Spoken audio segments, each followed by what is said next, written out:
கண்ணியத்திற்குரிய எல்லாம் வல்ல அல்லாஹ் ஜல்ல ஷானஹு தஆலாவின் நல்லடியார்களே, அல்லாஹுடைய பேரருளால் அவனுடைய மார்க்கத்தின் தனிச்சிறப்புகளை அறிந்து கொள்வதற்காக ஏற்பாடு செய்யப்பட்டிருக்கின்ற இந்த தொடர் நிகழ்ச்சியில் நாம் எல்லாம் திரளாக குழுமியிருக்கிறோம். இஸ்லாத்தினுடைய தனிச்சிறப்புகளிலே மனிதன் ஒரு காலத்திலும் கடவுள் தன்மையை பெற முடியாது என்பது இஸ்லாத்தினுடைய தனிச்சிறப்பு. அதே போல மனிதனுக்கும் கடவுளுக்கும் மத்தியில் இடைத்தரகர்கள் கிடையாது. இது இஸ்லாத்தினுடைய தனிச்சிறப்பு. மனிதர்கள் அவர்களுடைய பலவீனங்களை எல்லாம் கருத்தில் கொண்டு எளிமையான நடைமுறைப்படுத்த ஏற்றதான ஒரு வாழ்க்கை நெறியாக அமைந்திருப்பது இஸ்லாத்தினுடைய மற்றொரு சிறப்பு என்றெல்லாம் இதற்கு முந்தைய நாட்களிலே நாம் தெளிவாக விளங்கினோம். அந்த வகையில் இஸ்லாத்தினுடைய இன்னொரு தனிச்சிறப்பு, உலகத்தில் உள்ள எந்த மார்க்கத்திலும் காண முடியாத ஒரு தனிச்சிறப்பு. இன்றைக்கு கூட இஸ்லாம் வளர்ந்து கொண்டிருக்கிறது சொன்னால் அதற்கு முக்கிய காரணமாக அமைந்திருக்கக்கூடிய தனிச்சிறப்பு. அது என்ன சிறப்பு என்று சொன்னால், மனிதர்கள் அனைவரும் சமமானவர்கள். மனிதர்களுக்கு மத்தியில் எந்த விதமான ஏற்றத்தாழ்வுகளும் கிடையாது. இந்த சித்தாந்தம் இஸ்லாத்திற்கு மாத்திரமே உரித்தான ஒரு தனிச்சிறப்பு. நாம் உலகத்திலே பார்க்கிறோம், ஒரு பழமொழி சொல்வார்கள், காக்கைக்கும் தன் குஞ்சு பொன் குஞ்சு என்று சொல்வார்கள். காக்கையா இருந்தா கூட அதனுடைய குஞ்சு அதுக்கு பொன் குஞ்சுன்னு தான் சொல்லும். கருப்பா இருந்தாலும் பரவாயில்ல, தங்க குஞ்சுன்னு தான் நினைச்சுக்கிறோம். அந்த மாதிரி ஒவ்வொரு மனிதனுக்குமே அவன் பேசுற மொழி இருக்கு பாருங்க, அது சிறந்த மொழியா தெரியும். மொழி சிறந்ததா தெரிஞ்சா என்னவாகும், அந்த மொழி பேசுற இவனும் சிறந்தவன் ஆகிக்கிறான். நாங்கள் எல்லாம் தமிழ் பேசக்கூடிய மக்கள், தமிழன் தான் சிறந்தவன் இவன் சொல்லுவான். மலையாளம் பேசுறவன் அதையே சொல்லுவான். மலையாளம் பேசுறவன் என்ன சொல்லுவான்னு கேட்டா, எங்க பாஷை சிறந்த ஒரு பாஷை, அதனால மலையாளிகளாகிய நாங்கள் தான் சிறந்தவர்கள் அப்படிமா. ஆங்கிலம் பேசுறவன் ஆங்கிலத்தை சொல்லுவான், இந்தி பேசுறவன் இந்தியை சொல்லுவான், அரபி பேசுறவன் அரபியை சொல்லுவான். ஒவ்வொரு மொழி பேசக்கூடியவனும் தன்னுடைய மொழியை சிறந்ததுன்னு சொல்லிக்கொண்டு அதனால தானும் சிறந்தவன்டுக்குருவான். தன்னுடைய மொழி சிறந்ததுன்னு சொல்லிக்கிட்டு அதனால இந்த இனத்திற்கு நிகராக ஒரு இனம் இல்லைமா. ஒவ்வொருத்தனும் ஒவ்வொரு மொழி பேசக்கூடியவனும் அவன் இனம்தான் சிறந்த இனம். இப்படியான சிறப்புகளை மனிதன் கற்பித்து கொண்டிருக்கிற காட்சியை நீங்க பாக்குறீங்க. அதே மாதிரி ஒவ்வொரு மனிதனும் ஒரு பிரதேசத்தில் வாழ்வான். இந்த பிரதேசம் எல்லாம் உலக உருண்டையில கடவுள் போடல, உருண்டையா மொத்தமா தான் இருக்குது.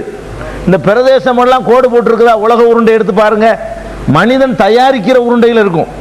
மனிதன் தயாரிக்கிற உருண்டையில் இது இந்தியா, பாகிஸ்தான், மேற்கு வங்காளம், கிழக்கு வங்காளம், தமிழ்நாடுன்னு அது இருக்கும்.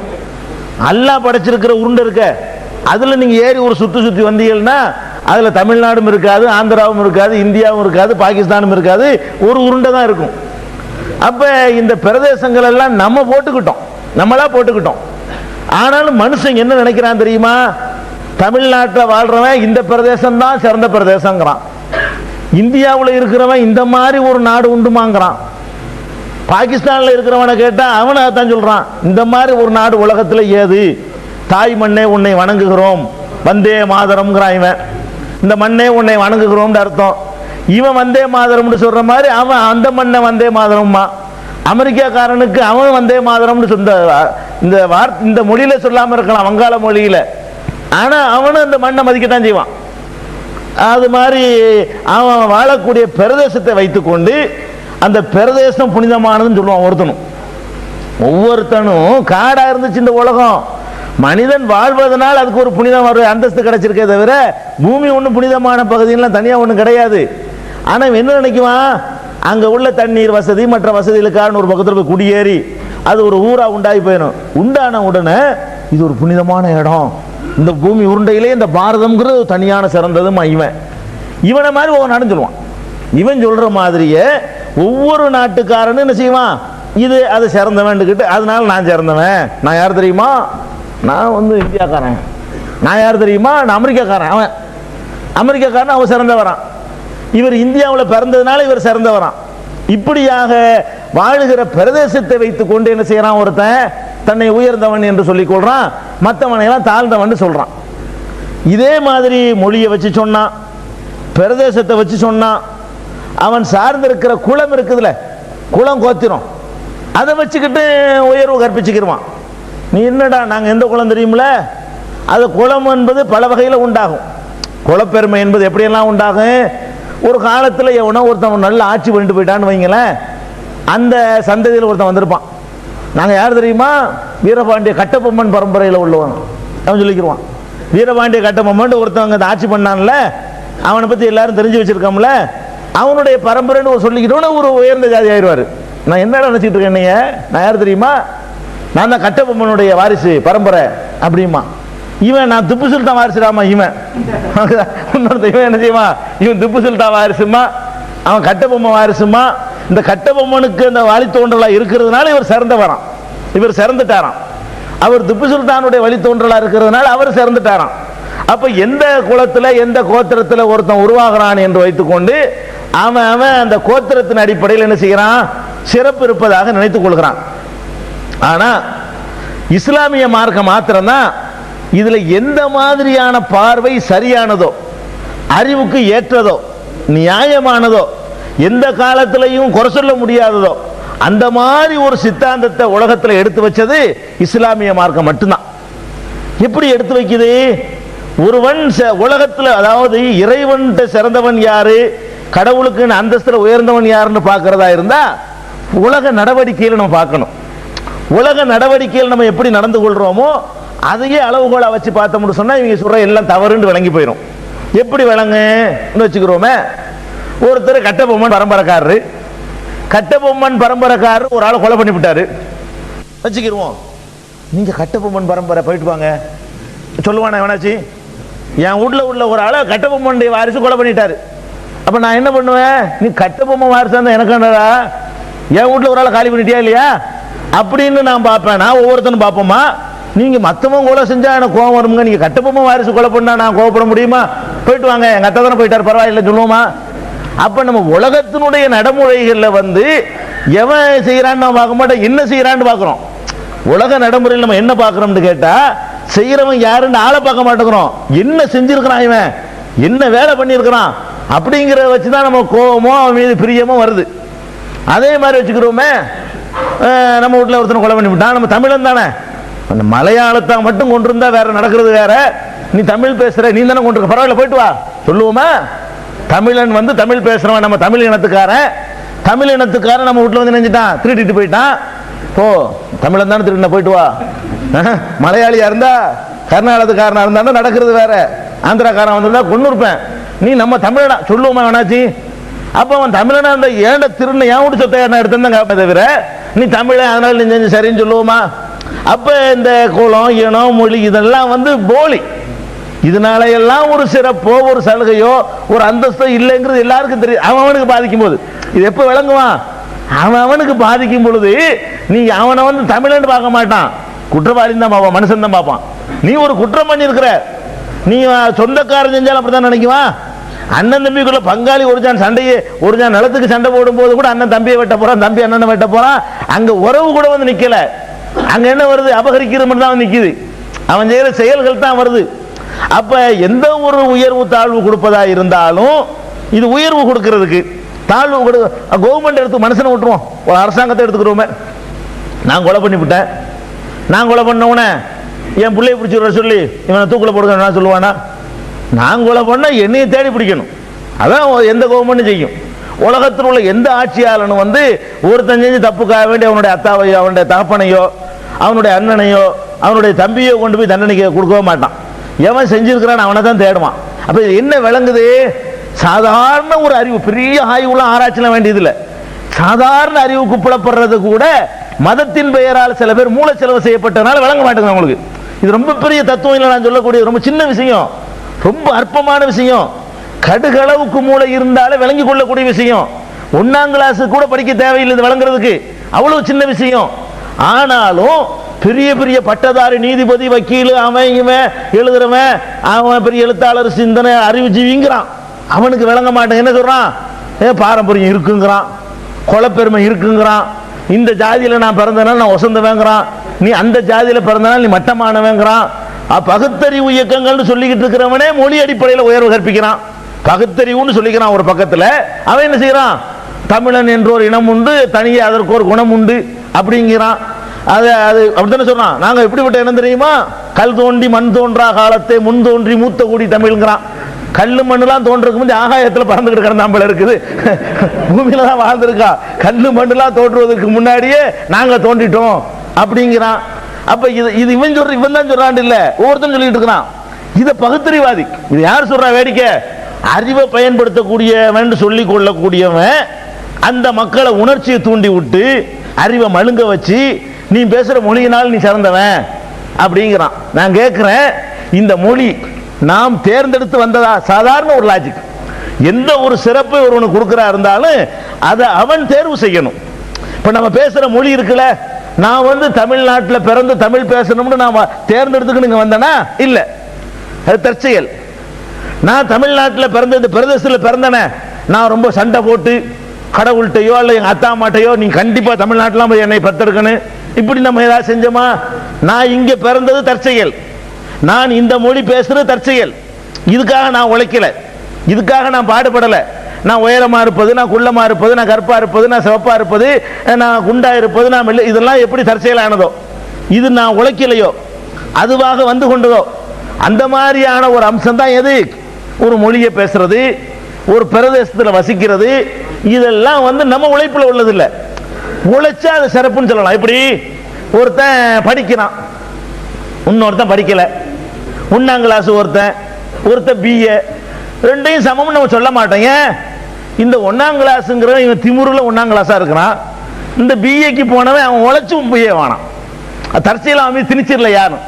அவன் பாடுபட்டான், அவன் உழைச்சான், மற்றவங்களோட கவனம் பொழுதுபோக்கில் ஈடுபடலவன், புஸ்தகமும் கையுமா தெரிஞ்சான், பாஸ் ஆனா, டிகிரி வாங்கினா, இது பாராட்டலாம். அந்த பாராட்டுவதா இருந்தா அந்த செயலை அவன் செஞ்சிருக்கணும். பாராட்டுறதா இருந்தா அந்த செயல் என்ன செய்யணும், அவன் செஞ்சிருக்கணும். அவன் செய்யாம அவன்கிட்ட வந்து கடவுளா பார்த்த இல்ல தற்செயலா பார்த்த ஒன்று வந்துருச்சுன்னு வைங்க, அதை வச்சுக்கிட்டு உயர்வு தாழ்வு கற்பிக்க கூடாது. அப்ப இன்னைக்கு உலகம் பூரா நீங்க எடுத்து பாருங்க, எல்லா மதத்தினுடைய சித்தாந்தங்களும் இந்த விஷயத்துல இவங்களுக்கு அறிவு இருக்குதான்னு நினைக்கிற மாதிரி, அறிவு கொஞ்சமாச்சும் உங்களுக்கு இருக்குதா இல்லையா என்று நினைக்கிற மாதிரி தான் இன்னைக்கு இருக்கிற வர்ணாசிரமம்னு ஒரு கொள்கை நம்ம இந்தியாவில் இருக்குது. வர்ணாசிரமம்னா என்ன, மனிதர்களை வந்து 4 வர்ணங்களாக 4 இனங்களாக பிரிக்கிறாங்க, 4 வகையாக பிரிக்கிறாங்க. அதுல முதல் தரம், 2ஆம் தரம், 3ஆம் தரம், 4ஆம் தரம் சொல்லி 4 தரமா பிரிச்சிடுறாங்க. அந்த இதுலலாம் ஃபர்ஸ்ட் குவாலிட்டி அவங்கெல்லாம் யாரு, அந்த குளத்துல பிறக்கிறவங்க எல்லாம் ஃபர்ஸ்ட் குவாலிட்டி, இந்த குளத்துல பிறக்கிறவங்க எல்லாம் 2வது குவாலிட்டி, இந்த குளத்துல அவன் 3 இவன் 4. இதுல சேராதவன் ஒருத்தர் இருக்கான் பஞ்சமரண்டு, அவன் 5ஆம் ஜாதி. பஞ்சமரன 5 பஞ்சமரன 5ஆம் ஜாதி, அது வேற தனியா இருக்கிறான்.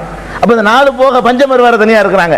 அப்ப 5 வகையாக மனிதர்களை வந்து 4 வர்ணங்களாகவும், வர்ணங்களிலே சேர்க்க முடியாத தாழ்த்தப்பட்டவர்கள் சொல்றோம் இல்லையா, தீண்டத்தகாதவர்கள், அவர்கள் ஒரு பக்கம் பிரிச்சுட்டு, இதெல்லாம் வந்து நான் கேட்கிற இந்த உயர்வு தாழ்வெல்லாம் உழைப்புனால கிடைச்ச உயர்வா இல்ல, உழைப்புனால கிடைக்கல.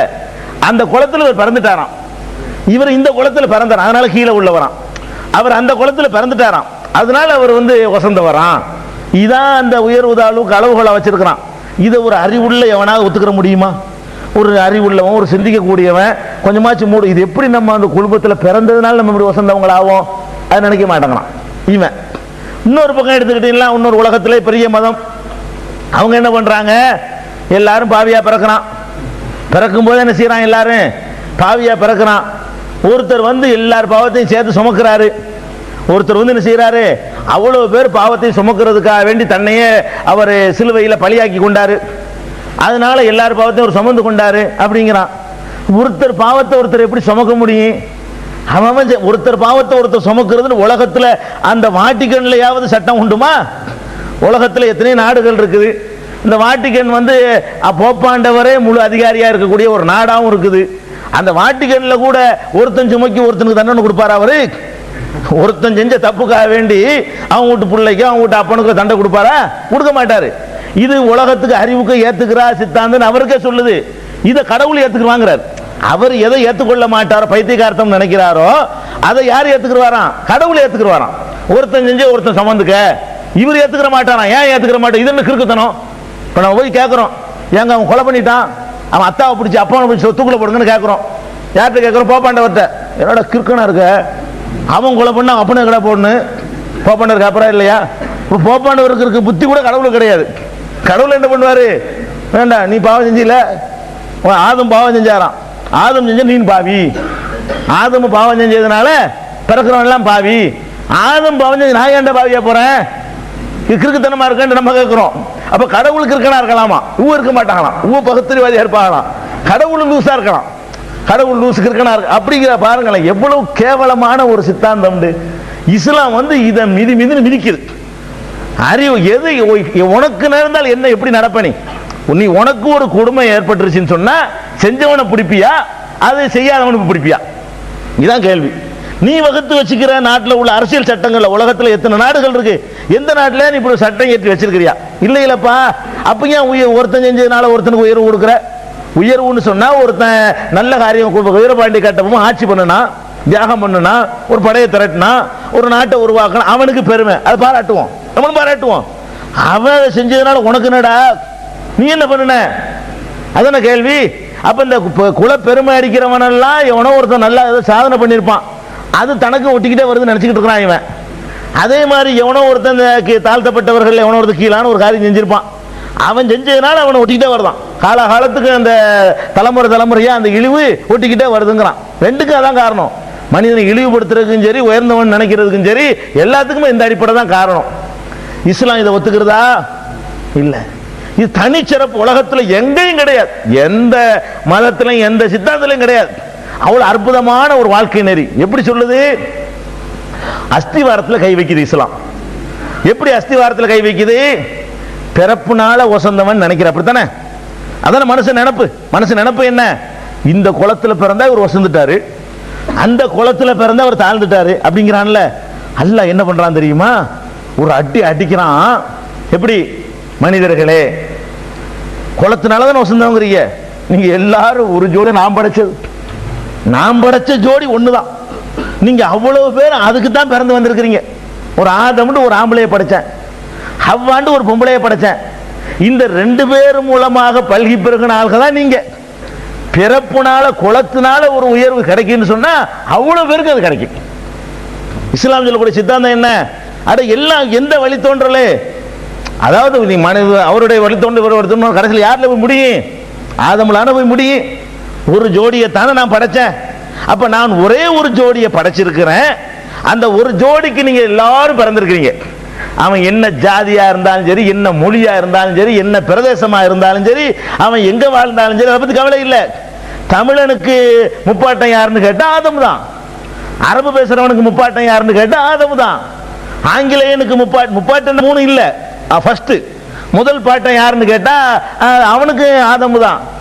இதே மாதிரி அத்மானிக்கு அதே ஆதம் தான், நபிகள் நாயகம் ஸல்லல்லாஹு அலைஹி வஸல்லம் அதே ஆதம் தான். அப்படி சொல்லக்கூடிய மார்க்கம் இது. அத்மானியும் அந்த ஆதமுடைய வழித்தோன்றல் தான், நபிகள் நாயகம் ஸல்லல்லாஹு அலைஹி வஸல்லம் அதே வழித்தோன்றல் தான். அவர்கள உயர்வு தாழ்வு உங்களுடைய செயலை கொண்டு நம்ம தீர்மானிக்கலாம், குலத்தை கொண்டு இல்லை. நபிகள் நாயகம் வந்து உயர்ந்த குறைஷ் குலத்தில் பிறந்ததுனால சிறந்தவர்களா? இல்லை, அவங்க பிறந்த குலத்தினால சிறப்பு கிடையாது. இதை வந்து அல்லாஹ் எப்படி சொல்றான்? யா அய்யுஹன்னாஸ், மனிதர்களே, இன்னா கலக்னாக்கும், உங்களை நாம் படைத்தோம், மின் ஸக்கரின் வ உன்ஸா, ஒரு ஆண் ஒரு பெண்ணில் இருந்து படைத்தோம். குர்ஆனுடைய வசனம். ஒரு ஆண் ஒரு பெண்ணில் இருந்து அவ்வளவு வரையும் படைச்சிருக்கோம். ஒரே ஜோடி தான் நான் உண்டாக்குனது. ஆனா அப்படி உண்டாக்குனா ஏன் இவ்வளவு பிரிவுகள் என்று கேட்டா அதையும் அல்லாஹ் அங்கீகரிக்கிறான். பிரிவுலாம் வேணும்.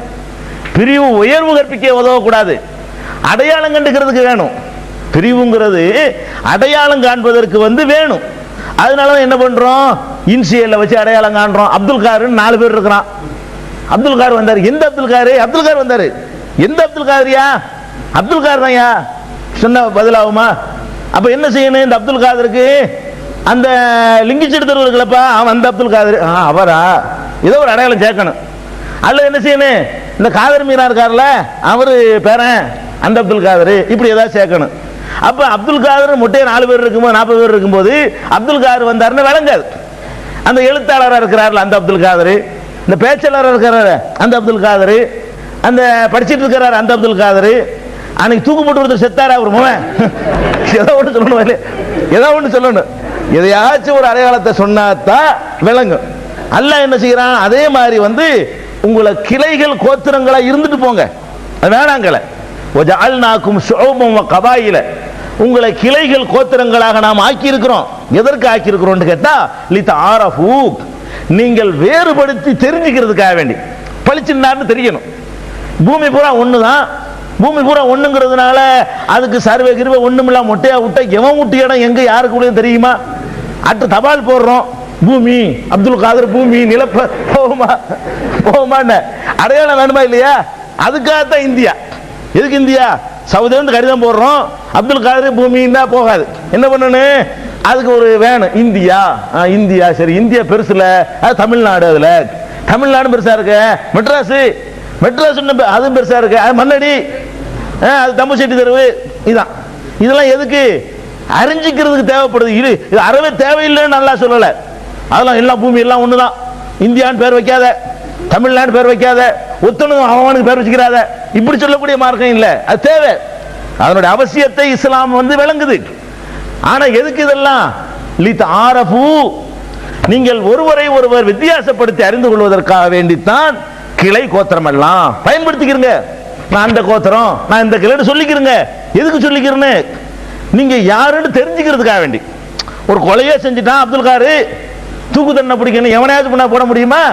அப்ப அந்த இடத்துல அப்துல் காருக்கு விவரம் வேணும். எந்த அப்துல் காதரு?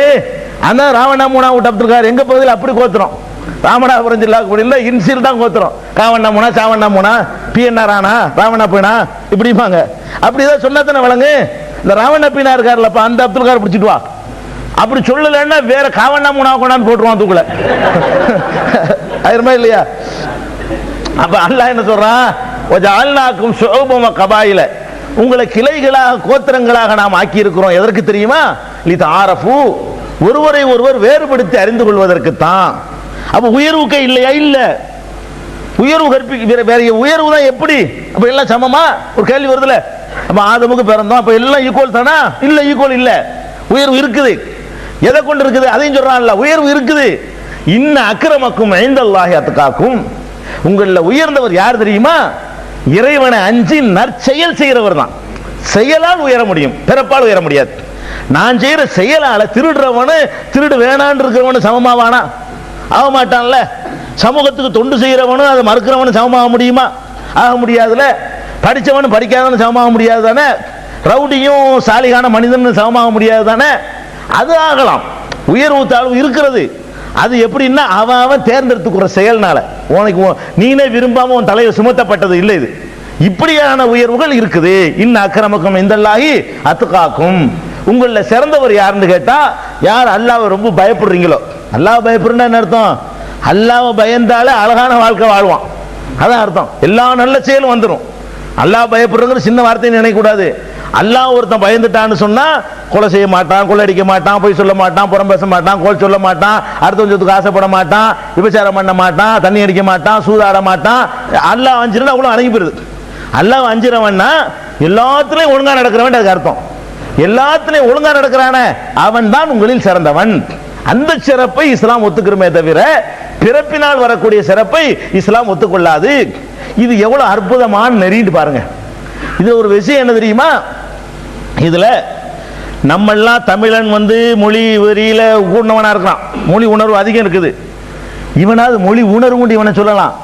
அரபியன் இருக்கான மொழி வெறியவன். உலகத்திலேயே மொழி வெறி பிடிச்சவங்க அவங்கள மாதிரி நீ உலகத்துல யாரையும் பார்க்க இயலாது.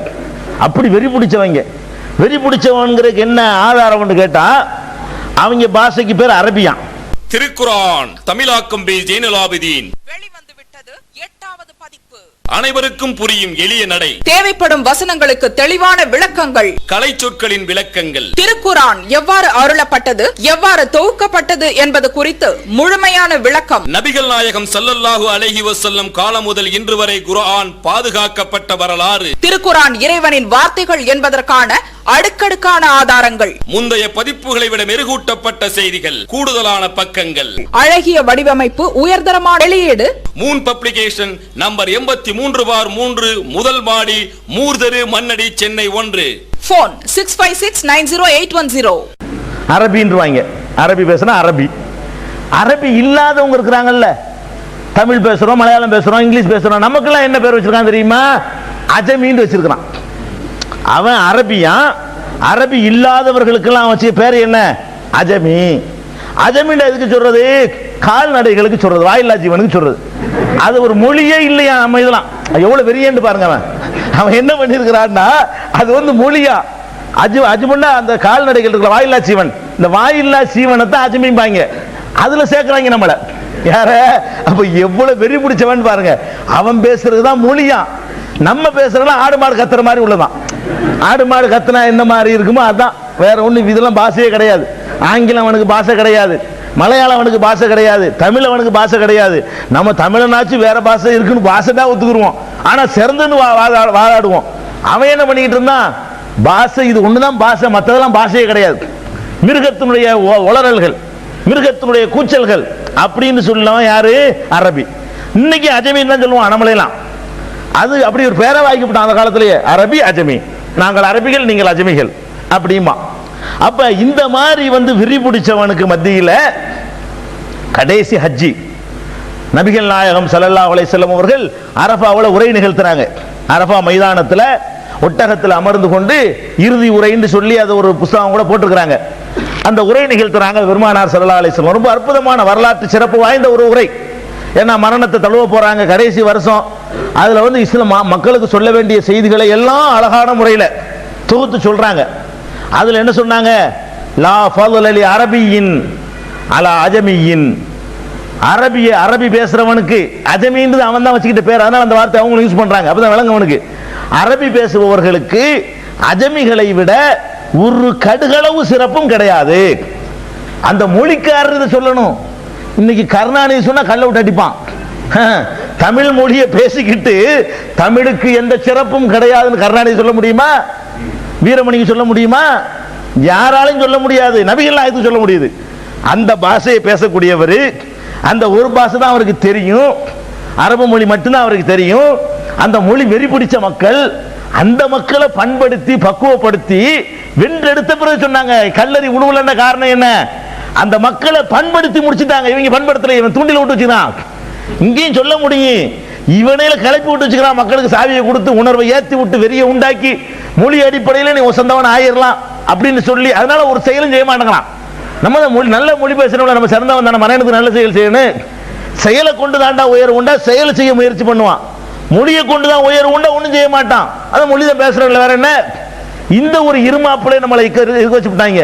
நபி ஸல்லல்லாஹு அலைஹி வஸல்லம் அவர்கள் அத்தனை லட்சம் மக்களை கூட்டி வைத்துக் கொண்டு கடைசி ஹஜ்னா 1 லட்சம் பேரா அந்த காலத்தில் இருந்திருப்பாங்க. அவ்வளவு பெரிய மக்கள் திரள்ல வந்து இதை அறிவிக்கிறாங்க. எந்த ரியாக்ஷனும் இல்ல, எதிர்ப்பு இல்ல. எல்லாரும் ஏத்துக்கிற அளவுக்கு அந்த மக்களை இத்தனை வருஷமா பக்குவப்படுத்தி, 23 வருஷமா பக்குவப்படுத்தி, மொழி வரியில மிஞ்சி போன மக்கள் உள்ளத்திலிருந்து மொழி வரியை தூக்கி எரிஞ்சிட்டு லா ஃபضل அரபியின் அலா அஜமியின். அரபி பேசுறவனுக்கு அரபி பேசாத மற்றவனை விட இயல்முனை அளவுக்கு எந்த சிறப்பும் கிடையாது அப்படிங்கிறாங்க.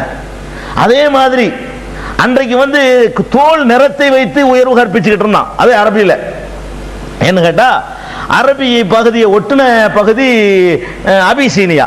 அரபு நாட்டை ஒட்டுன பகுதி எது? அபிசீனியாங்கிறோம்ல. எத்தியோப்பியா, சோமாலியான்லாம் இப்ப அது பிரிஞ்சிருக்கு, 3 நாடா பிரிஞ்சு போச்சு. அன்றைக்கு அபிசீனியாங்கிறது இன்னைக்கு வந்து 3 நாடு. அபிசீனியா, எத்தியோப்பியா, சோமாலியாங்கிறோம்ல. இது இவங்கெல்லாம் கண்ணங்கரேன்னு இருப்பாங்க. அப்ப இந்த அரபிகள்லாம் நல்ல சிவப்பா இருப்பாங்க. இவங்க கருப்பா இருக்கிற காரணத்தினாலே மட்டும் யாரு தோல்டை நேரம் கருப்பா இருக்கலங்க, இவங்க நல்ல தலை தலை தக்காளி மாதிரி இருக்காங்கல்ல, அதனால வந்து வசந்தவோம் யாரு அரபிகள் நிறத்தினால. இவங்க யாரு அரபி அபிசீனியர்கள், நீக்ரோன்னு சொல்றாங்கல்ல. அபிசீனியர் நீக்ரோக்கள். நீக்ரோக்கள் யாரு மட்டமானவங்க. மதிப்பு கொடுக்க மாட்டான். அதையும் சொல்றாங்க அந்த உரையில, எந்த சிவந்தவனுக்கும் எந்த கருத்தவனை விட எந்த சிறப்பும் கிடையாது அப்படிங்கிறாங்க. எந்த சிவப்பு நீ தலன்னு தக்காளி பழம் மாதிரி இருந்துட்டு போ, அதுக்கு மேல இருந்துட்டு போ, அதனால சிறப்பா? இந்த கலரை நீ உண்டாக்கிட்டியா? நீ வர வாங்கினியா? நீ நான் பெயிண்ட் அடிச்சு கலரை உண்டாக்கிட்டியா? இல்லையே, நீ உழைச்சி உண்டாக்குன தகுதிகளுக்கு சிறப்பு கொண்டாடு. நீ உழைக்காத உனக்கு இயற்கையா வந்ததுக்கு நீ சிறப்பு கொண்டாட, அதுல சிறப்பே கிடையாது அப்படின்னு சொல்லி அதையும் சொல்றாங்க. சொன்னது மாத்திரம் இல்ல, அது அப்படியே அந்த மக்கள் கேட்டுக்கிட்டு இருக்கிறாங்க. இன்றைக்கு நீங்க பாருங்களேன், இந்த கலருக்கு மதிப்பு இல்லை, மொழிக்கு மதிப்பு இல்லை, பிரதேசத்துக்கு மதிப்பு இல்லை, குலப்பெருமையில் அவங்கள மிஞ்ச ஆளு உண்டா? பெருமானார் ஸல்லல்லாஹு அலைஹி வஸல்லம் எந்த குலத்துல பிறந்தாங்களோ அது இன்னைக்கு இருக்கிற பிராமண குலம்னு சொல்றாங்களே, அதுக்கு மேல மண்டக்கணம் முடிச்ச ஒரு குலம் குறைஷ் குலம்ங்கிறது. யூதர்கள் இருக்கிறான தங்களை மிஞ்ச ஆள் கிடையாதுமா, எண்ணத்துல உயர்ந்த இனம்னு சொல்லுவான். ஏன்னா நாங்க எங்களை அல்லாஹ் தண்டிக்க மாட்டோம் அப்படியே சொல்லிக்கிட்டான். லந்தமசனாரு இல்ல ஐயாம அதுதா, எங்களை கொஞ்ச நாளைக்கு தான் கடவுள் தண்டிப்பாரு, உங்களை மாதிரிலாம் பெருசாவெல்லாம் எங்களை பார்க்க மாட்டாரு. நாங்க உயர்ந்த ஜாதி, நாங்க அபுனா உள்ளாஹி வஹிப்பாவுக்கு, நாங்க அல்லாஹ்வுக்கு பிள்ளைங்க, அல்லாஹ்வுக்கு அப்படி சொன்னாங்கன்னு அல்லாஹ் குர்ஆன்ல சொல்றான். இந்த யூதர்களுக்கு தங்களை ரொம்ப உயர்ந்த ஒரு கோத்திரம்னு நினைப்பு, இங்க உள்ள ஒரு உயர்ந்த சாதிக்காரங்களுக்கு அப்படி ஒரு நினைப்பு, இதையெல்லாம் மிஞ்சின நினைப்பு அந்த சாதிக்கு. எந்த சாதிக்கு? ரசூல் ஸல்லல்லாஹு அலைஹி வஸல்லம் நபிகள் நாயகம் எந்த சாதியில பிறந்தாங்களோ அந்த சாதிக்கார மாதிரி சாதி வெறி பிடிச்சவன் கிடையாது. அவன் என்னமோ ஒரு பயங்கரமான ஒரு தெய்வீக பிறவி மாதிரி நினைச்சுக்கிட்டு இருப்பான். அதனாலதான் அந்த அபிசீனியர்களையும் பிலாலையும் யாசிரையும் சுமையாவையும் கொடுமைப்படுத்தின காரணமே ரொம்ப கேவலமா ரொம்ப இழிவுபடுத்திக்கிட்டு இருந்தான். அதையும் மிதிக்கிறாங்க. எப்படி மிதிக்கிறாங்க? எந்த பிலால அவங்க கேவலமா நினைச்சாங்களோ நிறத்தினால, பிலால் கருப்பா இருப்பாரு, நீக்ரோ அந்த மாதிரி இருப்பாரு, அவரை பிஏ வாக்கிக்கிட்டாங்க. ரசூல் ஸல்லல்லாஹு அலைஹி வஸல்லம் பிஏ யாரு? எல்லாம் அந்தரங்க செக்ரட்டரி யாருன்னா பிலால் தான். ரசூல் ஸல்லல்லாஹு அலைஹி வஸல்லம் எங்க போனா காபாவுக்குள்ள நுழைகிறாங்க, மக்கா வெற்றியில காபாவுக்குள்ள போகும்போது யாரும் உள்ள போகல, ரசூலுல்லாஹ் பிலால் மட்டும்தான். காபத்துல்லாவுக்கு உள்ள நுழைகிறாங்க, வெளியே எல்லாரும் விட்டு, சின்ன கட்டடம் தானே இப்ப இருக்கல, அதை பார்த்துக்கிறீங்களா அந்த செவ்வகமான கட்டிடம், அது உள்ளக போறாங்க ரசூல் ஸல்லல்லாஹு அலைஹி வஸல்லம். உள்ளக போயிட்டு வெளியே வந்தவொடனே எல்லாரும் பிலால்கிட்ட கேட்கறாங்க, உள்ள போய் என்ன செஞ்சாங்க, தொழுதாங்களா, எந்த இடத்துல தொழுதாங்க? அந்த அளவுக்கு அவருக்கு தான் தெரியுது, யாருக்கும் தெரியல. இப்னு அப்பாஸ் உள்ள விடல, ரசூலுல்லாஹ்வுடைய சின்னத்தா பிரியத்தா யாரும் கிட்ட நெருங்க முடியல. யாரு ரசூலுல்லாஹ்வுக்கு அடுத்து வருதானோங்கிற அளவுக்கு அவ்வளவுக்கு அந்தரங்க செக்ரட்டரியாக எல்லாத்துலயும் அவர் தான். பெண்கள் பயானுக்கு போ, பெண்கள் கூட்டத்துக்கு விளங்கலன்னு அங்க போய் உரை நிகழ்த்த போவாங்க, இவர் தான் கூட்டு போவாங்க, பிலால் வா அப்படின்னு சொல்லி தொடங்கி கூட்டு போற யாரு? பிலால் தான். வீடு வரைக்கும் போய் எழுப்பி விடுறது யாரு? பிலால் தான். ரசூலுல்லாஹ் தூங்கிட்டு இருந்தாங்கன்னு சொன்னா ஐயா அஸ்ஸலான்னு சொல்லிட்டு அஸ்ஸலாத்து கைரு மினன் நௌம் போய் எழுப்பி விடுறது யாரு? அவர் தான். ரசூல் ஸல்லல்லாஹு அலைஹி வஸல்லம் நோய்வாய்ப்பட்ட பிறகு வாசல்ல யாரை விடலாம் யாரை விடக்கூடாதுன்னு தீர்மானிக்கிறது யாரு? அவர் தான். தொழுகைக்கு அழைக்கக்கூடிய உயர்ந்த பதவி யாருக்கு? அவருக்கு தான். அப்ப எந்த குலத்தை ஒசந்துச்சு நினைச்சுக்கிட்டு இருக்கிறானோ அந்த குலத்தை சேர்ந்த ரசூல் ஸல்லல்லாஹு அலைஹி வஸல்லம் எதை தாழ்ந்து நினைச்சுக்கிட்டு இருக்கிறாங்களோ அவர் தனக்கு அடுத்து ரசூலுல்லாஹ்வுக்கு நேர பின்னாடி அவர் தான் நிற்பாரு. தொழுகையில் நிற்கிறது, இமாமுக்கு நேர பின்னாடி நிற்கிறது சின்ன விஷயமா? அடுத்த ரேஞ்சில் உள்ளது. அந்த தகுதி யாருக்கு தான்? பிலாலுக்கு தான். அப்படியான ஒரு அந்தஸ்தை ரசூல் ஸல்லல்லாஹு அலைஹி வஸல்லம் பிலாலுக்கு கொடுத்தாங்க, அம்மாருக்கு கொடுத்தாங்க, யாசிருக்கு கொடுத்தாங்க, சுமையாவுக்கு கொடுத்தாங்க. அந்த மாதிரி ஒரு சகோதரத்துவத்தை கொடுத்து நிலைநாட்டி காட்டினாங்க. நான் அன்னைக்கு ஒரு 2 நாளைக்கு முந்தைய கூட சொல்லி காட்டினேன். அவங்க பேரமே என்ன பேசினாங்க? ரசூல் ஸல்லல்லாஹு அலைஹி வஸல்லத்தினுடைய அவர் இறை தூதர் என்பதை அவங்க மறுக்கல. நீங்க இறை தூதர் தான், நீங்க பொய் சொல்ல மாட்டீங்க தான், நீங்க சொல்றதுலாம் நல்லா தான் இருக்குது, எங்களையும் இவங்களையும் ஒன்னாக்குறீங்களா, அதானே வேணாங்கிறோம், தனித்தனி சபையை உண்டா, அதான் கேட்டாங்க. அவங்க கேட்ட கோரிக்கை என்ன? சபையை தனியாக்கு, எனக்கு ஒரு தனி பள்ளி வாசல் கட்டு, அவங்களுக்கு ஒண்ணு கட்டு, அவங்களோட ஒன்னா நிப்பாற்றிய, இது என்ன இது, அதானே பிடிக்கல சொன்னாங்களே இல்லையா? அப்ப அன்றைக்கு அரபியர்களுக்கும் ரசூலுல்லாஹ்வுக்குள்ள விவகாரமே இதுதான். அவங்களுடைய குலமே அவங்களுடைய கோத்திரமே எதிர்த்தது காரணம் சும்மா எதிர்த்தாங்க. அபூலஹப் எதுக்கு எதிர்க்கணும்?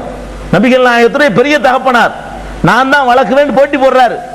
நபிகள் நாயகம் அனாதையான பிறகு யார் எடுத்து வளர்க்கிறதுன்னு சொல்லும் பொழுது அபூலஹபும் போட்டி போடுறாரு. அவ்வளவுக்கு பிரியம். அப்பொழுது நபிகள் நாயகம் பிறந்த செய்தி கேட்டவுடனே அந்த செய்தியை சொல்ல வந்த தன்னுடைய அடிமையை விடுதலை செய்யறார். சுவைபாவை, அந்த உங்க தம்பிக்கு குழந்தை பிறந்துருச்சு, அப்படியா, இந்த சொன்னையில செய்திய உனக்கு விடுதலை, நீ அடிமையா இருக்க வேணாம், இப்படி பிரியம் வச்சிருந்தவர் எதனால எதிர்த்தாரு? நபிகள் நாயகத்தை எதிர்த்ததுக்கு என்ன காரணம்? படத்திற்கு என்ன காரணம்? இவர் எல்லாரும் சமமாக்கி விட்டாரு. நம்ம குலம் என்ன, நம்ம கோத்திரம் என்ன, இந்த சாதாரண கீழ்மட்ட கேவலமான ஜாதிகளோட கொண்டாந்து வச்சு நம்மளை உட்கார வச்சு இவர் சமமாக பார்க்கிறாரு. நமக்குன்னு உள்ள பாரம்பரிய கௌரவம் மரியாதை எல்லாத்தையும் நாசமாக்குறாரு. விவகாரமே இதுதான். அவங்க குலத்தவர்கள் தான் அதிகமாக எதிர்த்தாங்க. எல்லாத்தையும் தூக்கிட்டு ஒரே மிதிச்சு எறிஞ்சாங்க. தாங்க எந்த அளவுக்கு என்று சொன்னால், மாமி மகள் ஜெயினப், அவங்களுடைய மாமி மகள் ஜெயினப், அந்த ஜெயினபை அடிமைக்கு கட்டி வைக்கிறாங்க. கல்யாணம் இன்னைக்கு சமபந்தி சோத்த பக்கத்துல போட்டு ஹோட்டலாக தான் செஞ்சுட்டு இருக்கிறான். இது பெரிய சாதனை இல்லை. சமபந்தி போஜனம் பண்றாங்கல்ல, ஹோட்டல்ல என்ன இவனுக்கு பக்கத்துல அவனுக்கு பக்கத்துல திங்க தானே செய்யலாம். பெரிய ஆச்சரியமா இது. ஹோட்டல்ல எல்லா ஜாதிக்காரனும் வசதி திங்குது. இதுல இல்லாம இணைப்பு வந்துரு. ஒரு இலையில 2 பேரும் திங்க வச்சு காட்டினா இணைப்பு வரும். ஹோட்டல்ல நடக்கிறத கோயில்லையும் அதுலயும் முக்கியமான காந்தி பிறந்த அன்னைக்கு நடத்துவாங்க சமபந்தி போஜனம். என்ன சமபந்தி போஜனம்? இவங்க செட்டியாருங்க, முதலியாருங்க எல்லாம் உட்காந்து திம்பாங்க. இதுதான் ஹோட்டலில் தின்னுட்டு தானே இருக்கிறோம். ஹோட்டலில் போனால் இப்படி தானே சாப்பிடுவோம். யார் பக்கத்தில் ஜாதி பார்த்து சாப்பிடுவோம். இதை ஹோட்டல் நடத்துறாங்க இவங்க. ஹோட்டல் நடத்திட்டு சமமாயிடுச்சு சமபந்தி போஜனம். இங்க சம்பந்தி போஜனம் நடக்குது. இங்க நபிகள் நாயகம் ஸல்லல்லாஹு அலைஹி வஸல்லம் அவர்கள் தன்னுடைய மாமி மகளை சம்பந்தி ஆக்கிக்கிறாங்க. அடிமைக்கு செய்துக்கு கொடுத்து, செய்து கல்யாணம் பண்ணி கொடுத்து அப்படி சம்பந்தம் பண்ணி கொள்றாங்க. இந்த மாதிரியான சமத்துவத்தை நபி ஸல்லல்லாஹு அலைஹி வஸல்லம் நிலைநாட்டி காட்டுறாங்க. எவன் செஞ்சான்? இன்னைக்கு 20ஆம் நூற்றாண்டு நாகரிகத்தின் உச்சிக்கு போயிட்டோம்னு சொல்றானே ஐரோப்பியர்கள். என்ன நடப்பு இன்னைக்கு பாத்தீங்களா? அமெரிக்கா புரட்சி 2 நாளா ஆக போகுது. வெள்ளையன் கருப்பன் போராட்டம் புரட்சி அங்க ஆரம்பிச்சிருச்சுங்க. அமெரிக்கா போன்ற நாடுகளில் உலகத்துக்குலாம் சட்டாமலத்தனம் பண்றான். அங்க தோல் கருப்பா இருக்கனால அவனுக்கு மரியாதை கம்மி.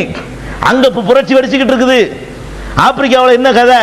தென்னாப்பிரிக்காவில் இத்தனால என்ன நெல்சன் மண்டேலாவுடைய வரலாறு என்ன? இதுதான் அங்கே போராடினவன்.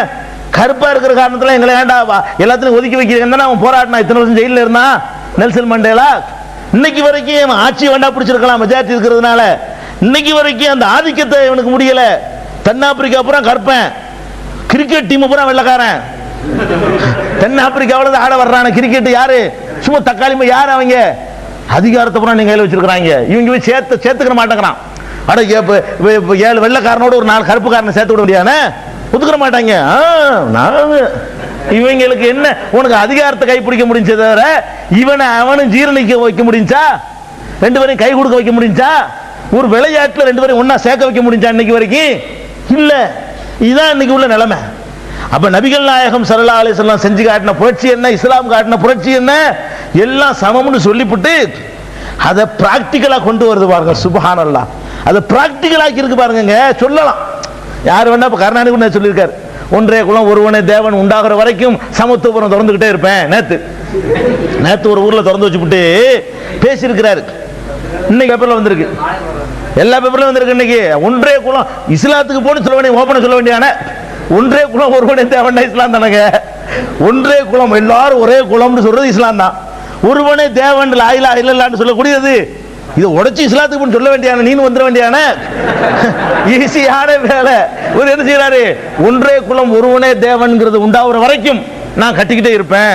நீ கட்டிக்கிட்டே தான் இருக்கணும். நீ உடைச்சு சொல்லு, ஓப்பனா சொல்லு, கட்ட வேண்டிய தேவை இருக்காது. வணங்குதா? இங்க எல்லாம் தான் இந்த கலந்துருக்கிறோமே. இங்க உட்கார்ந்து இருக்கிற செட்டியார் இருக்குது, முதலியார் இருக்குது, தலித் இருக்காரு, பாப்பனர் இருக்காரு, எல்லாம் இருக்குது.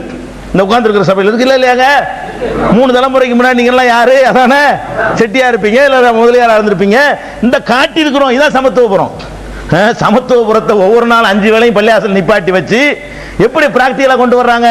இந்த கூட்டு தொழுகை கூட எதுக்குங்க இப்படி ஒன்னா உரசனோட என்ன அல்லாஹ்வுக்கு பெரிய சந்தோஷம் இல்லை, ஒண்ணும் கிடையாது. நீ தனியா தொழுதா என்ன, சேர்ந்து தொழுதா என்னங்கிற, கடவுளை தானங்க வழிபடணும். நீ தனியா தொழுதா அந்த வழிபாடு தான், சேர்ந்தாலும் அந்த வழிபாடு தான். இது எதுக்கு மார்க்கத்தில் கடமையாக்கி வச்சிருக்குது? அதுக்கு ஒரு தத்துவம் இருக்கணுமா இல்லையா? அப்ப அது இப்ப நடைமுறையில் இப்ப நான் நிக்கிறேன், நான் ஒரு தாழ்த்தப்பட்ட சாதின்னு வைங்களேன். இவர் ஒரு ஐயர்னு வச்சுக்கிடுவோம். 2 பேரும் இஸ்லாத்துக்கு வந்துட்டோம். பள்ளியாசலுக்கு போறோம். இவருக்கு பக்கத்தில் நான் நிற்பேன்.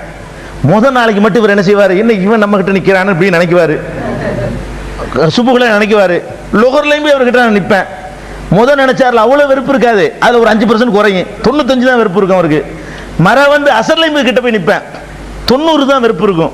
மகரிப்புலையும் போய் மறுபடியும் அவர்கிட்ட நிற்பேன், கொஞ்சம் குறைஞ்சிடும். இப்படியே போய் கடைசியில் யார் நிற்கிறாங்க மறந்துடுவார் அவர். அதை பத்தி கவனிக்கவே மாட்டாரு. அதாவது இந்த எப்படி இதை பிராக்டிகலா கொண்டு வரணும்னா, ஒரு நாளைக்கு 5 ரூபா நிக்க வச்சு இவனுக்கு கிட்ட அவன், அவனுக்கு கிட்டத்துல இவன், அவன் முந்தி வந்து அவன் முன்னாடி போயிடுவான், இவன் பிந்தி வந்தா இவன் பின்னாடி நிக்கணும். செட்டியார் முத சபைக்கு போயிடுவாரு, பிராமணர் பிந்தி வந்தாரு பிந்தி நிக்கணும். பிராமணர் இஸ்லாத்துல இல்ல, பிராமணரா இருந்து முஸ்லிமானவர் அவர் வர்றாரு, அவர் லேட்டா வந்தா பின்னாடி நிக்கணும். தலித்து வந்துட்டாருன்னா வரிசையில் நிற்பாரு. அப்ப வந்து நினைப்பாரு, நாளைக்கு நமக்கு முன்னாடி போயிட்டான்னு நினைக்குவாரு.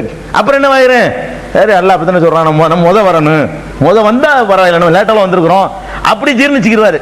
இப்படியே பக்குவப்படுத்தி நம்மளுக்கு வந்து இது வந்து யாராவது ஒரு இஸ்லாத்துக்கு வந்து அவ்வளவு சந்தோஷப்படுறோம். ஒவ்வொரு இஸ்லாமியனுடைய நெஞ்சில கை வச்சு பாருங்க, இது யாருக்கும் உணர முடியாது, நமக்கு முடியுது. இஸ்லாத்துக்கு வந்துட்டாருன்னா அவர் யாரு என்ன ஜாதி கோலம் ஒன்னும் நமக்கு ஞாபகம் வர மாட்டேங்குது. முஸ்லீம்னு மட்டும் தான் ஞாபகம் வருதே தவிர, அவர் பிராமணராக இருந்து வந்ததுனால நம்ம கூடுதலாக மதிக்கவும் மாட்டேங்கிறோம், அவர் தலித்துல வந்ததுனால தலித்து அப்படின்னு சொல்லிக்கவும் மாட்டேங்கிறோம். யாரு வந்தாலும் சரி அஸ்ஸலாமு அலைக்கும் கட்டி பிடிச்சிக்கிட்டு நீங்க எங்க சகோதரர் அண்ணன் தம்பி சொல்றமா இல்லையா? இந்த பக்குவத்தை வந்து வெறும் தத்துவம் மட்டுமா தந்தது இல்ல, பிராக்டிகலா ரசூலுல்லாஹ் உண்டாயிட்டு போறாங்க. பிராக்டிகலா நடைமுறைப்படுத்தி காட்டி உரசி நிக்க வச்சு அதை செய்ய. இன்னைக்கு வந்து தனித்தனியா அர்ச்சனை உள்ள நுழைய கூடாது, இந்த அளவு வரைக்கும் நீ போகலாம், அந்த அளவு வரைக்கும் நீ கடவுளுக்கு முன்னாடியே கடவுள்கிட்ட போறது கூட நீ அந்த வாசல் வரைக்கும் தான் வரணும், நீ இந்த வாசல் வரைக்கும் நீ வரலாம், நீ இது வரைக்கும் வரலாம், நீ இதை தாண்டி வரக்கூடாது. இப்படி எல்லாம் சொல்லக்கூடிய இடத்துல அசாபிக்குன்னு சொல்லக்கூடிய ஒரே மார்க்கம் இஸ்லாம் தானங்க. எவன் முந்தினான அவன் முந்தினான் போ அப்படி சொல்ற மார்க்கம். வர்றியா எங்க வரைக்கும் போகணுமா போ, மெம்பர் படி வரைக்கும் போ, முந்தி வா. அசாபிக்குன் முந்தனவன் முந்தணும், அவ்வளவுதான். இன்றைக்கு சவுதி அரேபியாவில் ஹஜ்ஜுக்கு போய் என்ன பார்க்கிறோம், உம்ராவில் என்ன பார்க்கிறோம். ஹஜ்ஜுக்கு போனோம்னு சொன்னா இப்போ விளையாண்டு வருவான் ஐரோப்பியக்காரன், போங்க நிறைய போடுங்கம்மா, சேரு வாடகைக்கு கட்ட மாட்டேங்கன்னு அழுகுறாங்க. சேரு வாடகை உங்களுக்கு போடுறது சேர்லாம் போட்டு வச்சுக்கிறாங்க. சேரு வாடகை 600 சேர்னா 600னா நீங்க 900 ரூபா அதுக்கு வாடகை கொடுக்கணும். அதே அந்த அளவுக்காக வசூல் ஆகணும் இல்லையா? நீங்க தரையில் உட்காரக்கூடாது, உங்க வசதிக்கு தானே கேட்கறாங்க. அப்ப அந்த வெள்ளை நிற ஐரோப்பியன் இருக்கான் பாருங்க, அவன் பிந்தின சஃப்ல இருப்பான். நீக்குற இருக்கான ஆப்பிரிக்காக்காரன், அவன் வந்து முதல் சஃப்ல நிற்பான். சஜிதா செய்வாங்க, சஜிதா செய்யும் போது அந்த ஆப்பிரிக்காக்காரனுடைய காலு ஐரோப்பியக்காரனுடைய தலையில உரசும். இப்படி எல்லாம் விசாலம்லாம் கிடையாது. அங்க 20 லட்சம் மக்கள் குடும்பம் நெருக்கிடணும். நீங்க பள்ளியில போய் இடவெளி விட்டு இவ்வளவு இடம் தரமாட்டாங்க, இவ்வளவு இடத்துல சப்பு கிடையாதுங்க, இவ்வளவு இடம் விட்டா இடம் பத்தாது. அப்ப 20 லட்சம் பேர் வரும்போது இதுல காவாசி குறைக்கணும். இப்ப நீங்க இந்த பள்ளியில சப்பு விட்டுருக்கீங்களே, இதுல முக்காவாசி தான் சப்பு. அப்படிங்கும்போது சஜிதாவுக்கு போனா உரசத்தான் செய்யும். இந்த இடவில் நம்ம இடம் தேவை இருக்கனால பெரிய இடமா விட்டுட்டோம். அங்க 20 லட்சம் பேருக்கு அப்படிலாம் விட முடியாது, நல்லா நறுக்கி வச்சிருப்பான். இவன் சஜிதா செஞ்சான்னு சொன்னா இவன் நெத்தியை கொண்டு தரையில வைப்பான், அவனும் வைப்பான், அவன் காலு இவன் தலை உரசும். வேற ஆப்பிரிக்காக்காரன் காலு ஐரோப்பாக்காரன் தலையில உரசுது, கையும் கொடுக்க மாட்டான். அப்படி இருந்தவன் தனி பள்ளிக்கூடம், தனி மருத்துவமனை, இப்படி இருந்தவன் எங்க உடனே நிப்பாட்டுது இஸ்லாம்? ஒத்துக்க, இதை உலகளாவிய அளவுல ஒரு ஊருக்குள்ள இருந்தா பத்தாது, ஒரு ஊருக்குள்ள உரசிக்கிட்டு இருந்தா பத்தாது. எந்த நாட்டில இருந்தா வா, தமிழன் வா, மலையாளி வா, சிங்களத்தான் வா, எல்லாம் வா, நெல்லு ஒன்னா நெல்லு. ஒரு நாளைக்கு நீ ஒரு வேலைக்கு நீ முந்தி நில்லு, ஒரு அவன் முந்தி கேட்ட இப்படி நில்லு, அவன் கால் ஓந்தல்ல பட்டு உங்கால் அவந்தல்ல பட்டு எல்லாம் ஒண்ணு, எவனும் சம எவனும் கூட கிடையாது. இப்படி ஒரு சித்தாந்தத்தை உலகத்துல பார்க்க இயலுமா? என்னென்னமோ 50 வருஷம் ஆச்சு. எத்தனை சட்டம் இந்தியாவில், வன்கொடுமை தடுப்பு சட்டம்ங்கிறான். எதுக்கு? தீண்டாமையை ஒழிக்கிறதுக்காக வேண்டி வன்கொடுமை தடுப்பு சட்டம் 50 வருஷம் ஆச்சு. இந்த சட்டத்தை போட்டு என்ன என்ன நடந்துருச்சு? இன்னும் ரெட்ட கோவலை என்ன நடந்துருச்சு? இன்னமும் சிரட்டையில டீ கொடுக்குறான், ஒருத்தனுக்கு கிளாஸ்ல கொடுக்குறான், ஒருத்தனுக்கு தேங்காய் சிரட்டை கொட்டாங்கச்சிமாங்களே அதுல கொடுக்குறான், ஒருத்தனுக்கு என்ன செய்யுது டீ கடையிலங்க, கிராமங்கள்ல, இந்தியாவில், தமிழகத்தில் 20ஆம் நூற்றாண்டுல எங்கேயோ போயிட்டோம். எலக்ட்ரானிக் எந்திரத்தில் ஓட்டு போடுறான். அவ்வளவுக்கு முன்னேறின ஒரு நாட்டில், ஒரு மாநிலத்தில் என்ன நடந்துகிட்டு இருக்கு? ஒருத்தனுக்கு கிளாஸ்ல டீ, ஒருத்தனுக்கு சிரட்டையில டீ. அவன் கிளாஸை குடிச்சு வச்சுட்டு போயிடுவான், சிரட்டையில குடிச்சவன் கழுவி வச்சுட்டு போகணும். அப்படி சிரட்டையில பிடிச்சி ஊத்துவான், அவன் கிளாஸ்ல அவனே ஊத்து கையில தருவான். சிரட்டைக்காரன் சிரட்டை ஏந்தணும், அவர் ஊத்துவாரு, அதை வாங்கி குடிக்கணும். காசு 2 பேரும் காசு தான் கொடுக்குறான், 2 பேர் ஓசிட்டி இல்ல, 2 பேரும் காசு தான் கொடுக்குறான். அப்ப என்னடா நீங்க ஒழிக்க முடியுது? உங்களுக்கு 50 வருஷமா முடியல இல்லடா, 23 வருஷம் ஒழிச்சு காட்டினாரா ஒருத்தர், அது உனக்கு தெரியல? 50 வருஷமா உனக்கு முடியலையா? 2000 வருஷமா உனக்கு முடியல. இதுக்கு வெள்ளக்காரன் முயற்சி பண்ணி பார்த்தான், இன்னும் 50 வருஷம் சுதந்திர இந்தியாவில் 50 வருஷம், வெள்ளைக்காரன் ஒழிக்க எவ்வளவு பாடுபட்டான், ஒரு 200 வருஷம் முடியல. அப்ப 250 வருஷமா முயற்சி பண்ணி பாக்குறீங்கள, 23 வருஷத்துல ஒழிச்சு காட்டினார்ல. இன்னைக்கு ஒழிச்சு காட்டிட்டு இருக்கிறோமே, இன்னைக்கு இங்க வாவே ஒழிச்சு காட்டுறோம். அப்ப கண்ணுக்கு முன்னாடி ஒரு அழகான ஒரு வாழ்க்கை தத்துவம் கண்ணு முன்னாடி இருக்குது.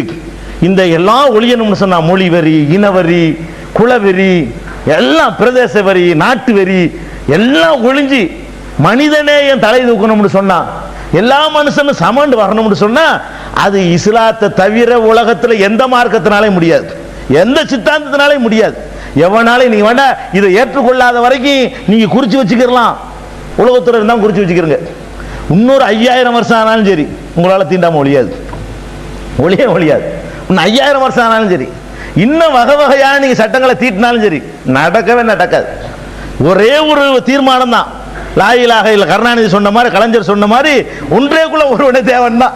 அது ஒண்ணுதான் தீர்வு. தீர்வு என்ன?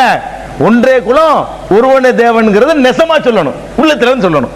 சும்மா தத்துவம் ஃபார்மாலிட்டியா இல்லாம ஒரே குலம் தான் எல்லாரும் ஆதமுடைய மக்கள், அதை சொல்லணும்.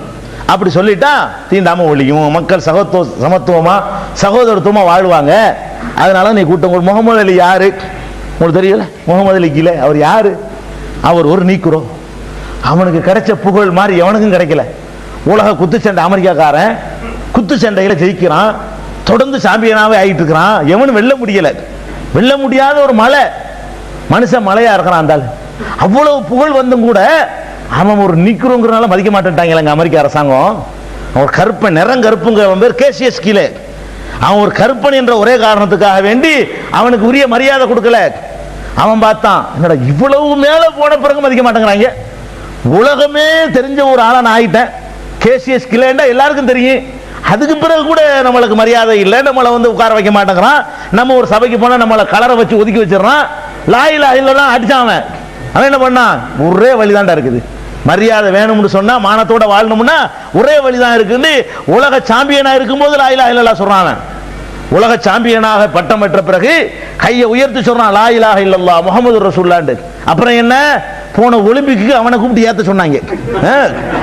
லா இலாஹ இல்லல்லாஹ் கொடுத்த கௌரவத்தை பாத்தீங்களா? ஒலிம்பிக் போட்டியில ஜோதி ஏத்துறதுக்கு யாரு? முகமது கூப்பிடுப்பா. ஏன்? இருக்கிறவன்லாம் வேற கிளையெல்லாம் அங்கிட்டு போயிடக்கூடாதான், இருக்கிற மத்த கிளையில அங்கிட்டு போயிடக்கூடாது, கௌரவப்படுத்தி விட்டுருவோம் பேசாம அப்படின்னு சொல்லி அந்த முகமது அலிக்கு எப்படிப்பட்ட கௌரவம் கிடைக்குது பாத்தீங்களா? இது அன்னைக்கு கிடைக்கலையே, உலக சாம்பியனா இருக்கும்போது கிடைக்கல. உலக சாம்பியனா இல்ல, இன்னைக்கு ரிட்டையர்ட் ஆகி போயிட்டார் அவரு, இப்ப கிடைக்குது.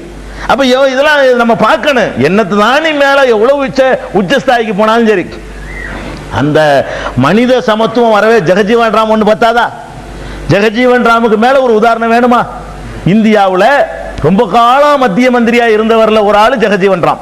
ரொம்ப காலம் சுதந்திர இந்தியாவில் நேரு காலத்திலிருந்து ஆரம்பிச்சு இந்திரா காந்தி வரைக்கும் இருந்து, மொராஜி தேசாய் எதிர்த்துக்கிட்டு எமர்ஜென்சி எடுத்துக்கிட்டு வந்து அந்த கவர்மெண்ட்லயும் அவர் இருந்து எல்லாத்திலையும் மந்திரியா இருந்த தலித் சமுதாயத்தை சேர்ந்தவர். அவர் ரொம்ப காலமா ஒரு 30 வருஷத்துக்கு மேல இருந்திருப்பார் நினைக்கிறேன். அமைச்சரா, மத்தியில் அமைச்சரா இருந்தவர், காங்கிரஸ் முக்கியமான தலைவராக இருந்தார். அந்த ஆளு போய் கடவுள் சிலையெல்லாம் ஒன்றும் திறந்து வச்சிடல, காந்தி சிலையை திறந்து வச்சார் ஒரு இடத்துல. காந்தி, அதாவது கடவுள் சிலையை திறந்து வச்சா கூட தீட்டுன்னு சொன்னா கூட ஒரு ஏதோ ஒரு நியாயம் அவங்க தத்துவத்துக்கு ஒத்துக்கிறது வச்சுக்கலாம். காந்தி ஒரு மனுஷன், அவரை மாதிரியான ஒரு மனுஷன், அவரே பார்த்துருக்கிறார் காந்தியை. நம்ம தான் பார்க்கல. தவிர ஜெகஜீவன் ராமுக்கு யாரு காந்தி? சும்மா பார்த்து ஃப்ரெண்டு மாதிரி பழகிக்கிட்ட ஆளுக்கு தான். அந்த காந்தியுடைய, காந்தி கொல்லப்படாம இருந்தால் 2 பேரும் யாருக்குரிய சம வயசுல இருந்திருப்பாங்க. அப்படியான ஒரு ஆள் தான், சின்ன வித்தியாசம் தான் இருந்திருக்கும். அந்த காந்தி சிலையை திறந்து வச்சதுக்காக வேண்டி திறந்து வச்சு மத்திய மந்திரியா இருக்கார், ராணுவ மந்திரி. அப்ப அவர் திறந்து வைக்கும் போது என்ன மந்திரி? ஜார்ஜ் பெர்னாண்டஸ் இடத்துல அவர் இருக்காரு. திறந்து வச்சுட்டு வெளியே வர்றாரு. தீட்டாய் போச்சுட்டானோ, ஒரு பார்ப்பன பனியா சமுதாயத்து சிலையை தாழ்த்தப்பட்டு வந்திருக்கிறது, சிலை தீட்டாயிடுச்சு சொல்லி அதை தீட்டு கழிக்கிறதுக்கு சில சடங்கு இருக்க, அதை செஞ்சாங்க. மந்திரியா இருக்கும் போதுங்க, என்ன நீ மேல போனாலும் சரி, எவ்வளவுக்கு மேல நீ போனாலும் சரி, ஒழிக்கவே முடியாது. ஒழிக்கிறதுக்கு ஒரே மருந்து இஸ்லாம்ங்கிற அந்த ஒரு மருந்து தான் இருக்கு. அப்படி ஒரு அருமையான வாழ்க்கை நெறி இஸ்லாமிய நெறி. இந்த வகையில் இஸ்லாம் தனிச்சு வழங்குது. எத்தனை வகையெல்லாம் மற்ற மார்க்கங்கள் தனிச்சு விளங்குற மாதிரி அந்த வகையிலையும் இஸ்லாம் தனிச்சிறப்போட விளங்குறது. இதை நம்ம யாபத்தில் வைத்துக் கொள்ளணும். அதுக்கடல முக்கியமான ஒன்று என்னன்னா, தம்பி பேர் என்ன? சுந்தரேசன், சகோதரர் சுந்தரேசன் இஸ்லாமிய மார்க்கத்தை விளங்கி புரிந்து ஏற்றுக்கொள்வதற்காக வேண்டி வந்திருக்கிறார்.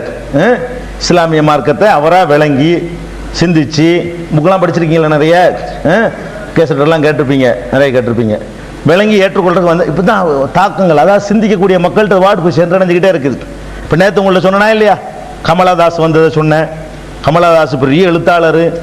அந்த குமுதத்தில் என் கதைங்கிறது ரொம்ப ஃபேமஸ். அதுக்காக வேண்டியது குமுதம் சக்கப்போடு பிடிச்ச ஒரு காலத்தில். அந்த மாதிரியான ஒரு பெரிய எழுத்தாளர் மாதவி குட்டிங்கிற பேரில் அந்த அம்மா எழுதிட்டு இருந்துச்சு. இன்னைக்கு அது இஸ்லாத்தை நோக்கி ஒடியாந்துருச்சு. அந்த பள்ளிவாசலை இடிச்சவர் கூட வந்துட்டாருன்னு சொன்னோம். அந்த மாதிரி மக்கள்கிட்ட வந்து இன்னைக்கு இஸ்லாம் வந்து ஒரு பயங்கரமாக ஈர்த்துக்கிட்டு இருக்கு உலகளாவிய அளவில். அப்படி ஈர்க்கப்பட்டவரில் சகோதரர் சுந்தரேசன் ஒருவர், அவர் இஸ்லாத்தை ஏற்றுக்கொள்றதுக்காக வந்திருக்கிறாரு. இஸ்லாங்கிறது உங்களுக்கு தெரிஞ்சதான் இருந்தாலும் எல்லாருக்கும் மத்தியில் சொல்லணுங்கிறதுக்காக வேண்டி, இஸ்லாங்கிறது 2 கொள்கையை நம்பணும். ஒன்று, கடவுள் ஒரே ஒருத்தர், நம்புறீங்களா? ஆமாம். அந்த கடவுளுக்கு வந்து தாய் தந்தை கிடையாது, மனைவி மக்கள் கிடையாது, அண்ணன் தம்பி கிடையாது, மாமா மச்சான் கிடையாது, அவர் தனித்தவர். ஏன்னா கடவுள்னா ஒன்றுமே இருக்கக்கூடாது. அதே மாதிரி கடவுளுக்கு வந்து பலவீனங்கள் இருக்கக்கூடாது. தூக்கம், மறதி, நோய் நொடி, முதுமை, மரணம், இதெல்லாம் இருக்கக்கூடாது. அசதி, நம்ம டயர்டாக இருக்கு நாளைக்கு வான்னு சொல்கிறோம், கடவுள் லாயக்கு இல்லை, அதெல்லாம் இருக்கக்கூடாது. கடவுள்கிட்ட நம்ம கேட்டால் எப்பவும் சுதாரிப்பாக வந்துட்டு இருக்கணும். அப்போ கடவுள் வந்து எல்லா பலவீனங்களுக்கும் அப்பாற்பட்டவராக இருக்கணும். கடவுளுங்கிறவர் எல்லா பலவீனங்களுக்கும் அப்பாற்பட்டவராக இருக்கணும். இந்த மாதிரி ஒரு கடவுள் தான் உலகத்துக்கு இருக்கிறார்.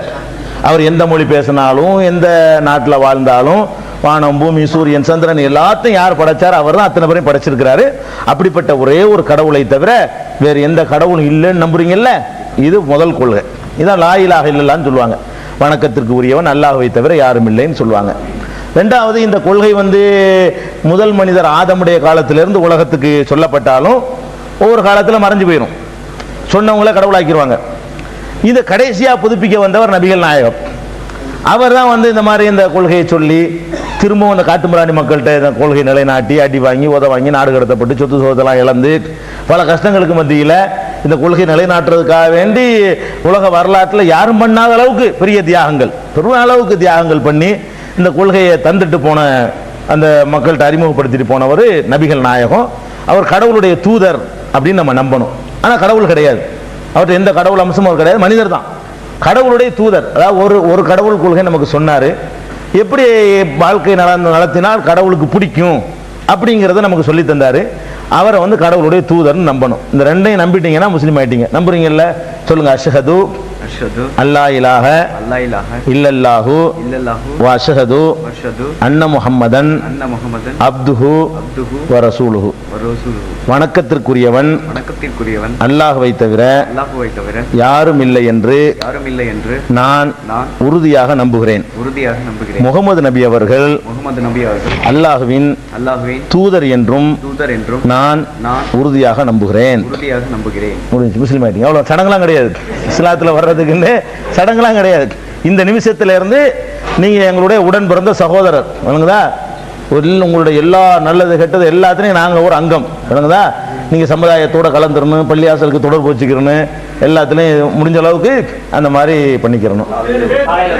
காலில் வந்துருக்கார். வாங்க சகோதரர், வாங்க வாங்க. உங்களுக்கு பேர் என்ன? முகமதுன்ற பேர் வச்சுக்கிறீங்களா? அழகான பேர் முகமது. சரியா?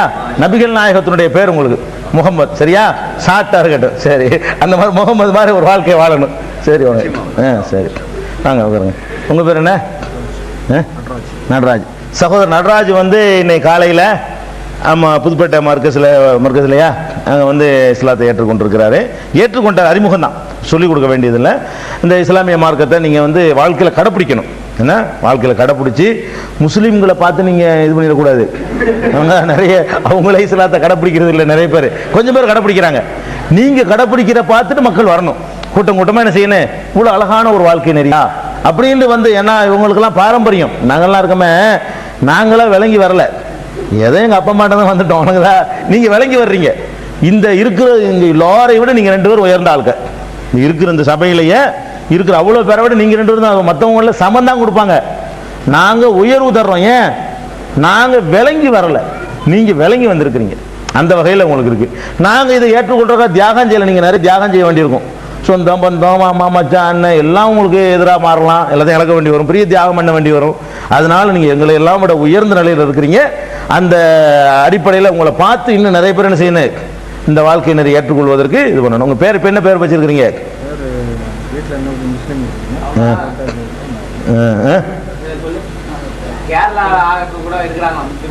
சரி சரி சரி, விரும்பின மாதிரி பேர் எது உங்களுக்கு ஷார்ட்டாக இருக்கோ, எது சொல்ல வருதோ அது மாதிரி வச்சுக்கலாம். பேர் தமிழில் வச்சுனா ஒன்றும் இல்லை, நம்ம அந்த எல்லாத்துலேருந்து விடுபட்டு வரணும். இல்லைன்னா எந்த தமிழில் சொன்னீங்கன்னு வைங்களேன், எந்த ஜாதின்னு கேட்பாங்க. அப்துல் கார்னா என்ன ஜாதின்னு கேட்க மாட்டாங்க. நீங்கள் தமிழில் சொன்னீங்கன்னா நடராஜர் தப்பான அர்த்தம் ஒன்றும் இல்லை, நடராஜரா நீங்கள் செட்டியாரா முதல்ல இறம்பாங்க. இந்த பேரை மாதிரினா கேட்க மாட்டாங்க. அதுக்காக தான் வேணாங்கிற, வேற தமிழ் ஒன்றும் வெறுப்பு கிடையாது. அதை சொன்னால் ஜாதி இது எல்லாம் ஞாபகத்துக்கு வரும். அதை மறந்துடுன்னு நினைக்கிறோம், நம்ம எல்லா மனிதனும் ஒன்றா ஒன்று நினைக்கிறோம். அதுக்காக தான் அதை தவிர்க்கிறோம். பேரை மாற்றுறது ஒன்று அதுக்காக தான். நல்ல பேராக இது பண்ணிக்கிறோங்க. சரி, சுப்ஹானக்கல்லாஹு வ பிஹம்திஹி லா இலாஹா இல்லா அன்த. மூன் பப்ளிகேஷன்ஸ் வெளியீடுகள்.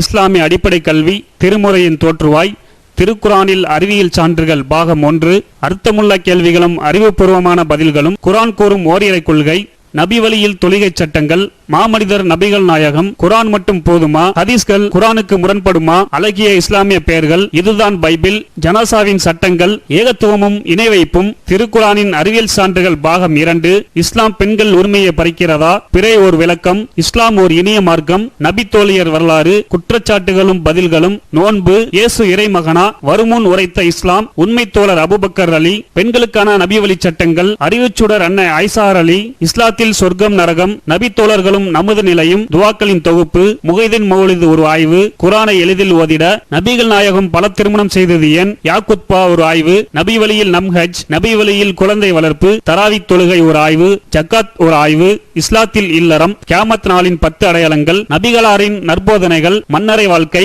பைபிளில் நபிகள் நாயகம், இஸ்லாத்தின் பார்வையில் பில்லி சூனியம், தர்கா வழிபாடு, நபிகளாரின் இறுதி நாட்கள், இஸ்லாமிய கொள்கை, சரியான ஹதீஸ்களும் தவறான ஹதீஸ்களும், சந்திக்கும் வேளையில் கொள்கை விளக்கம், பேய் பிசாசு உண்டா, கற்பனை கதைகள், நவீன பிரச்சனைகளும் தீர்வுகளும், தப்லிக் தாகலிம் தொகுப்பு, சுபகானா மௌலிது ஒரு ஆய்வு, மனிதனுக்கேற்ற மார்க்கம், நேர்ச்சையும் சத்தியமும், மனனம் செய்வோம், விளக்கப்பட்ட உணவுகள், அர்த்தமுல்லா இஸ்லாம், குர்பானியின் சட்டங்கள், தொழுகை, இஸ்லாத்தின் பார்வையில் கனவுகள், இஸ்லாமிய திருமணம், இறைவனிடம் கையேந்துங்கள், மீராஜும் அதன் படிப்பினைகளும், வேதம் கொடுக்கப்பட்டோர் யார், மற்றும் prophet Muhammad the greatest man. CD டிவிடிகள் கிடைக்கும் இடம் மூன் பப்ளிகேஷன் 83/3 மூர்தரு முதல் மாடி மண்ணடி சென்னை 1. Phone number 65690810.